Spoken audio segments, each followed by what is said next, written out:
কখনো কখনো ইতিহাস লেখা হয় বন্দুকের গর্জনে, আবার কখনো একটি নিঃশব্দ স্বাক্ষরে। লালমনিরহাট বিমান ঘাঁটি পুনরায় চালুর সেই নীল ফাইল এখন ঠিক তেমনই এক সিদ্ধান্তের সামনে দাঁড়িয়ে আছে। এটি শুধু একটি প্রকল্প নয়, এটি শক্তির ভাষা, অবস্থানের ঘোষণা। প্রশ্ন এখন একটাই, বাংলাদেশ কি এবার নিজের কণ্ঠে কথা বলবে, নাকি পুরনো সমীকরণের ভেতরেই সীমাবদ্ধ থাকবে?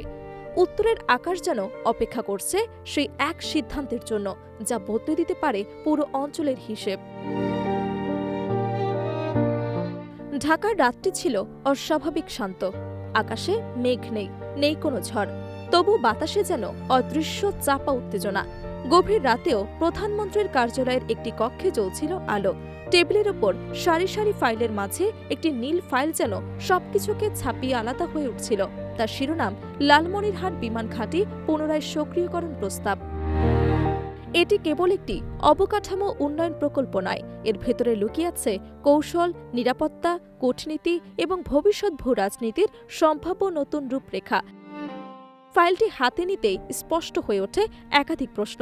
এটি কি শুধুই উন্নয়ন, নাকি দেশের প্রতিরক্ষার সক্ষমতার পুনর্জাগরণ, নাকি এর ভেতরে আরও গভীরে রয়েছে বদলের সূচনা?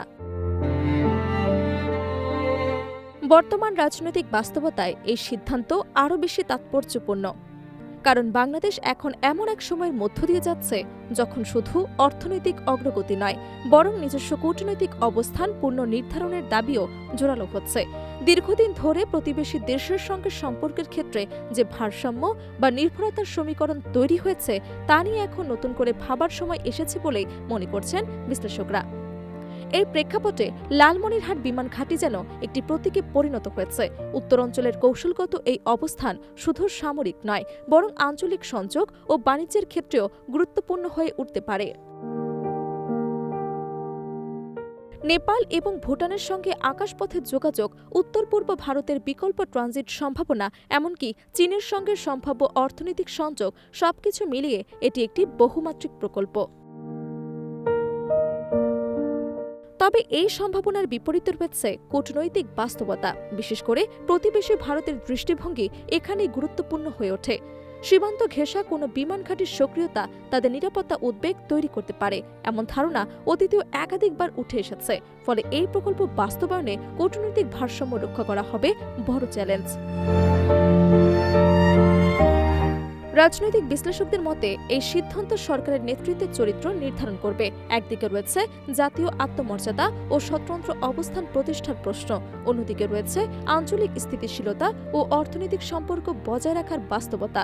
এই দুইয়ের মাঝেই দাঁড়িয়ে আছে সিদ্ধান্তের কঠিন সমীকরণ। একটি সম্ভাব্য পথ হতে পারে ধীরগতির বাস্তবায়ন, যেখানে কূটনৈতিক আলোচনার মাধ্যমে ধাপে ধাপে প্রকল্প এগিয়ে নেওয়া হবে। এতে সরাসরি কোনো উত্তেজনা তৈরি হবে না, তবে প্রকল্প থেমে থাকবে না। দ্বিতীয় পথ হতে পারে দ্রুত ও দৃঢ় সিদ্ধান্ত, যেখানে সরকার স্পষ্টভাবে জানিয়ে দেবে এটি একটি অভ্যন্তরীণ উন্নয়ন এবং আঞ্চলিক যোগাযোগ প্রকল্প, যার সঙ্গে সামরিক উত্তেজনার কোনো সম্পর্ক নেই। আর তৃতীয় পথটি সবচেয়ে কৌশলী, বহুপাক্ষিক অংশগ্রহণ। নেপাল, ভুটান, এমনকি ভারতের উত্তর পূর্বাঞ্চলকে অন্তর্ভুক্ত করে একটি আঞ্চলিক হাব হিসেবে বিমান ঘাঁটিকে গড়ে তোলা। এতে কৌশলগত সুবিধা যেমন বাড়বে, তেমনি বিরোধের সম্ভাবনাও কমে আসবে। সবকিছুর কেন্দ্রবিন্দুতে রয়েছে জনমানুষের প্রত্যাশা। উত্তরাঞ্চলের মানুষের কাছে লালমনিরহাট বিমান ঘাঁটি শুধু একটি প্রকল্প নয়, একটি উন্নয়ন, কর্মসংস্থান এবং আধুনিক যোগাযোগ ব্যবস্থার প্রতীক। দীর্ঘদিনের অবহেলার পর এই অঞ্চলে বড় কোনো প্রকল্প বাস্তবায়িত হলে তা সামাজিক ও অর্থনৈতিক পরিবর্তনের নতুন দ্বার খুলতে পারে। রাজনীতিতে সাহস সবসময় উচ্চকণ্ঠে প্রকাশ পায় না। অনেক সময় একটি নীরব সিদ্ধান্তই ভবিষ্যতের গতিপথ বদলে দেয়। সেই মুহূর্তে সেই নীরব সিদ্ধান্তের সামনে দাঁড়িয়ে আছে বাংলাদেশ। একটি স্বাক্ষরই হয়তো নির্ধারণ করবে দেশটির পুরনো নির্ভরতার পথেই চলবে, নাকি নতুন আত্মবিশ্বাসী অবস্থানের দিকে এগিয়ে যাবে।